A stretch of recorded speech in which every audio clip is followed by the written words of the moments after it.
huge crowd has gathered on the outskirts of the grounds here of the Catalan Parliament where I'm standing. We're talking thousands of people, Yolo, who've come down to the cordon position. So the police have actually stopped the crowds getting right up to the walls here of the Parliament. They're about 100, 200 metres away, and they're a noisy crowd. They're draped in the Catalan flag. They're yelling and screaming, demanding independence be put in place, that the government here, which will have a vote on independence, they're demanding that they vote for that independence, and they're also telling us that they are prepared to stay in position to stop any authorities from Madrid trying to come in and possibly arrest people inside this parliament or shut down the operations of this parliament. As we just heard there in that report from Madrid, is a possible opportunity. But the streets, Yolo, are just as divided as perhaps the inside of this parliament.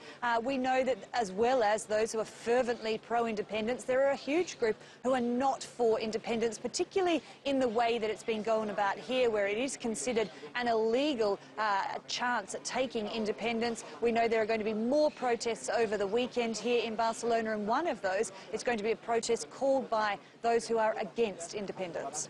I suppose that the crucial factor for people in Barcelona and in Catalonia is what happens if they try and force whatever changes that follows from this, implementing it in terms of sacking civil servants, taking over the police.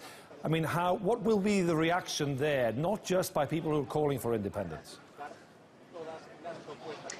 Yeah, it's a really tricky one that's obviously going to put a lot of people at risk for several different reasons. There is a widespread call among the pro-independence campaign for there to be a campaign of civil disobedience if Madrid does impose direct rule. So in that situation, we could see civil servants just simply refusing to do their jobs, perhaps going on strike. The big question is, who will the police force, the regional police force here in Catalonia, take their directions from?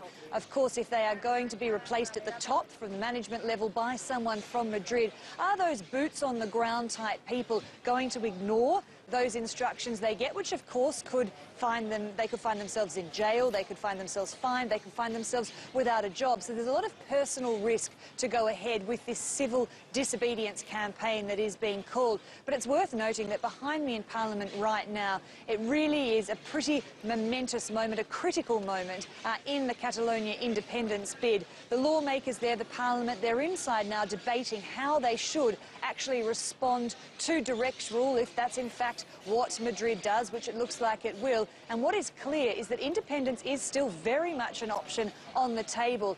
A measure has been tabled that there will be a vote at the end of this parliamentary session to vote on whether or not independence should be formally declared. Now, we're hearing from the opposition parties inside that they think this is a disaster for this particular region. They're accusing the government here of destroying everything. Those were the words. But inside as well, there are many supporters for independence. In fact, hundreds of pro-independence mayors from around the region have come here and are watching this debate live as it unfolds. The big risk, though, for anyone who takes part in the vote that is likely to happen in the next couple of hours is that already the Spanish prosecutors have said anybody who takes part in that vote could find themselves facing some sort of prosecution, some sort of legal action. So there are risks both inside Parliament and outside Parliament among the people here.